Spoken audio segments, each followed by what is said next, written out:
meus alunos do sexto ano. Vamos começar mais uma aula e hoje eu estarei dando continuidade ao nosso assunto do módulo 2, né, o capítulo 1, falando sobre arte rupestre. E hoje nós vamos pegar do tópico a arte na pré-história, tá? Fica da página 130 até a 140. E dentre esses assuntos, nós vamos ver desde quando se pintou na pré-história, por que se pintava na pré-história. Nós vamos ver as duas hipóteses sobre o significado das pinturas rupestres, tá? Mas por que é arte rupestre? Por que é chamado desse nome?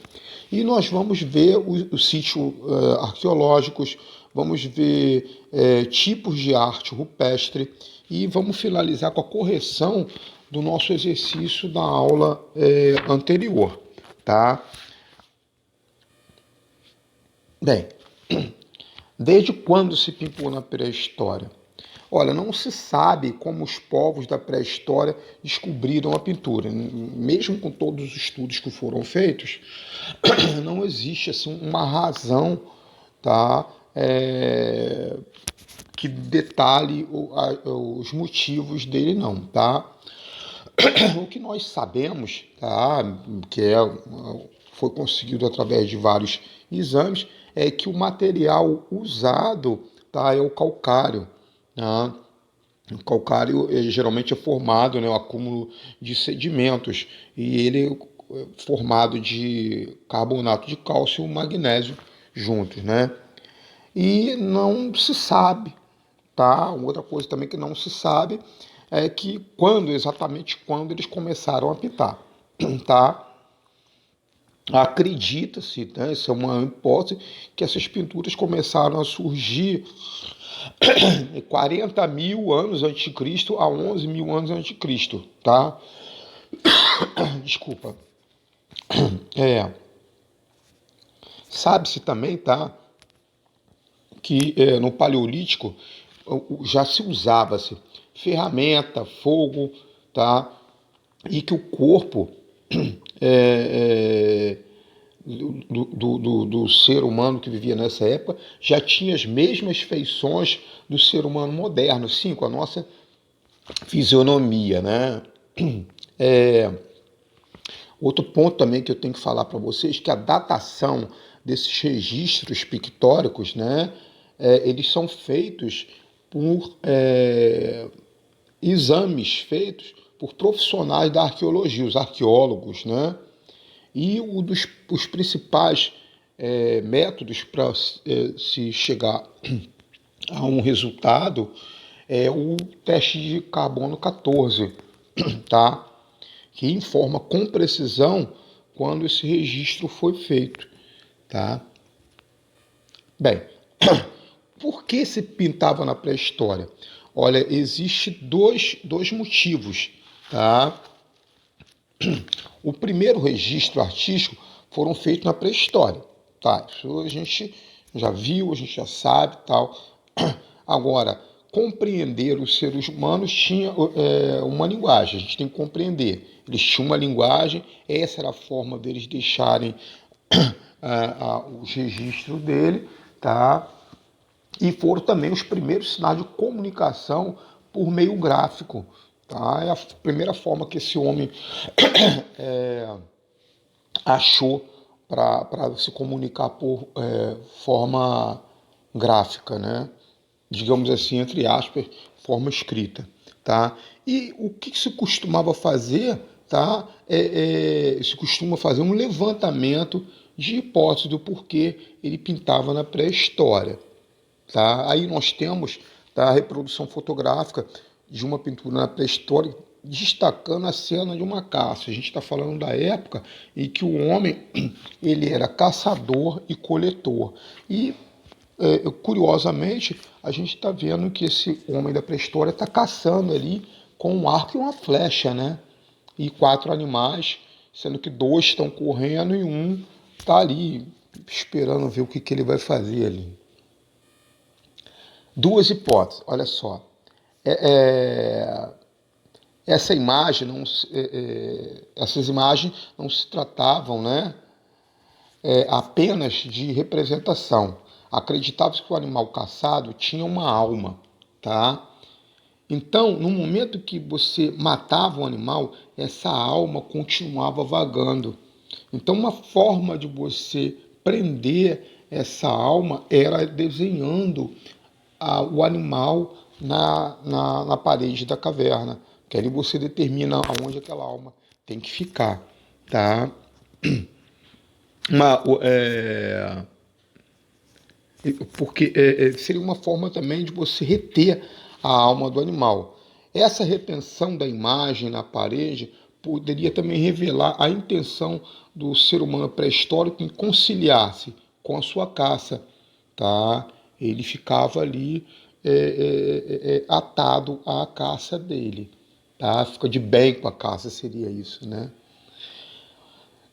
Mas por que é a arte rupestre? A palavra arte, né, rupes, que significa sobre a rocha, a arte rupestre, tá? A arte rupestre é o termo dado, tá, ao registro de imagem pode ser gravada e pintada em um suporte rochoso. Suporte é todo lugar, é todo material que você usa para depositar sobre ele o produto da sua arte. Então, por exemplo, uma pintura, arte sobre tela, é uma pintura feita com tinta a óleo sobre uma tela de pano. É aquela tela que tem a moldura, você estica o pano e prega o pano ali. Então, o suporte é o quê? É a tela. Arte sobre tela, calma. Arte rupestre. O suporte, o lugar onde você vai apoiar, onde você vai depositar em cima dela o seu objeto de arte é a rocha. Então, a rocha, no caso, está funcionando como suporte. Tá? Pode ser suporte rochoso, está enquadrado dentro disso daí as cavernas, a parede das cavernas, o teto da caverna, as grutas e até os paredões também de pedra. Tá? Eles usavam pintar tanto na parede quanto no teto das cavernas. Tá? E para gravar, como é que ele gravava isso? Olha só, houve uma época em que eles pegaram. Existem duas formas, né? Você pode gravar ou você pode pintar. Gravar é uma técnica que você usa um instrumento para desbastar, vou usar esse termo, né, a grosso modo, desbastar a rocha ou o seu suporte, formando a figura que você quer. Tá? Abre-se uma superfície na rocha. Ou você pode pintar, que no caso aí usava-se o pigmento, ouro com sangue de animais ou calcário para você fixar a imagem que você quer produzir. Nesse caso, houve épocas que usavam os dedos, usavam ferramentas como pincéis, instrumento de sopro, tipo um canudinho, mergulha o canudinho numa solução líquida, né, tipo o sangue do animal, e sopra para ela fixar na parede, tá? Ou uma espécie de carimbo também para cobrir a rocha com pigmentos. E os sítios arqueológicos, tipo de arte rupestre? Olha só, sítios arqueológicos são os lugares onde são encontrados evidências do passado humano. Qualquer lugar que tenha restos de passagem pelo homem, a gente chama de sítio arqueológico. E o que a gente encontra nele? São vestígios, artefatos, pintura rupestre, objetos, restos de alimentação. Quando eu falo resto de alimentação, não significa que vai ter comida lá não, porque nem fica. Ou estraga ou vem um outro animal e come. Restos arqueológicos tipo sambaqui. O que é o sambaqui? Sambaqui é uma montanha de restos de concha, tá? Que o homem ia comendo e depositando aquelas conchas ali. Comia o interior da concha e ia depositando. Então forma o sambaqui. Tá? Isso são restos de alimentação. Também temos instrumentos de trabalho, né? Tipo machado, cunha, faca, lança, tá? Inscrições e outros objetos. Tá? Aqui no continente americano, tá, a gente tem muitos sítios arqueológicos. Um dos mais importantes ficam aqui no Brasil, que é o Parque Nacional da Serra da Capivara. Fica no Piauí e ele possui um dos acervos mais importantes do mundo em pinturas e gravuras pré-históricas. Tá? E nós vamos falar sobre ele também. Tá? Os sítios arqueológicos e pintura rupestre.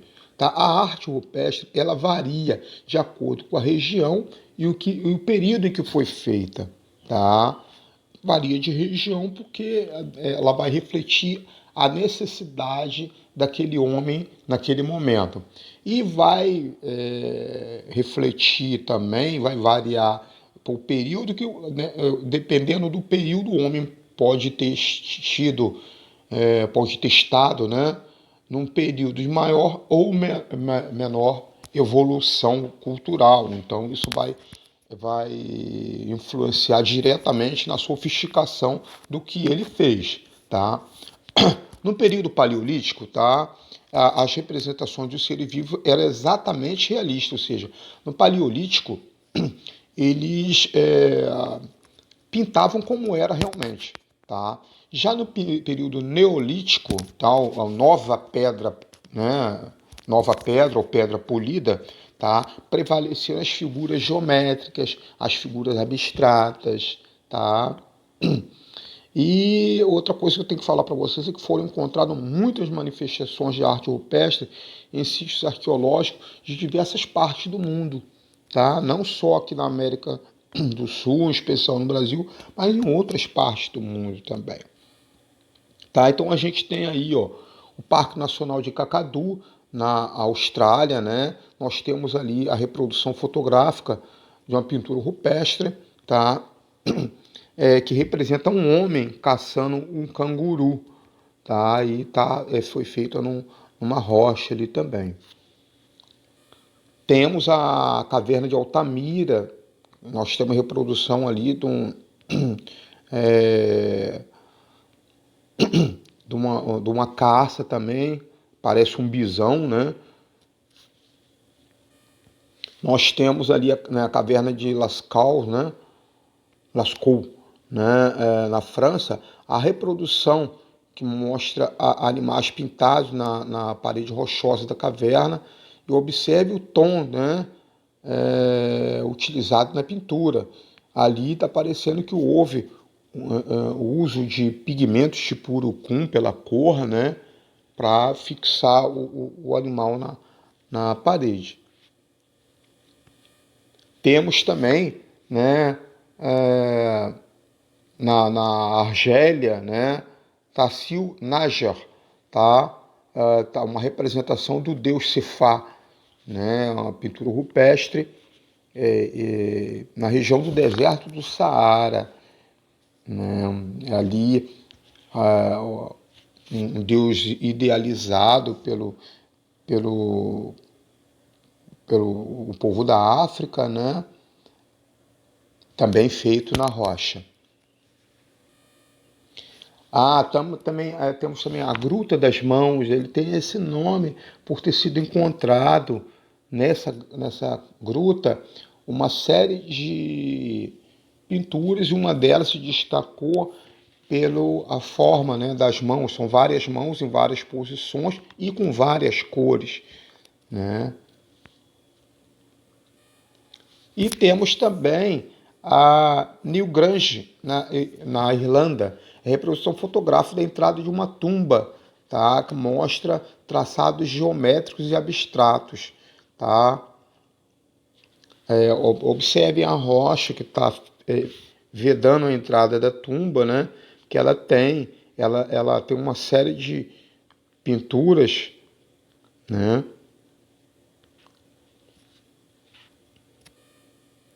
Bem, então agora eu vou, para concluir aqui o nosso assunto, eu vou fazer a correção, tá, da nossa questão da aula passada. Tá? A pergunta é, para os historiadores, que acontecimentos na vida humana foi o ponto que dividiu a pré-história da história?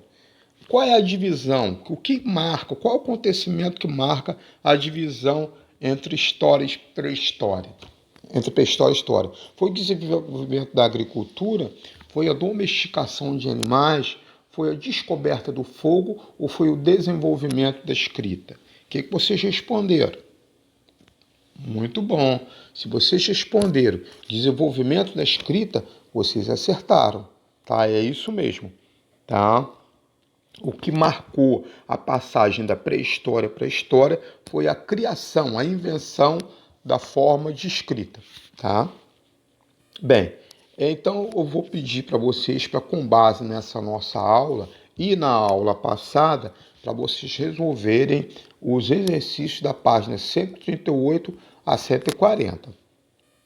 Por hoje é só. Muito obrigado e até a próxima aula. Um abraço para vocês.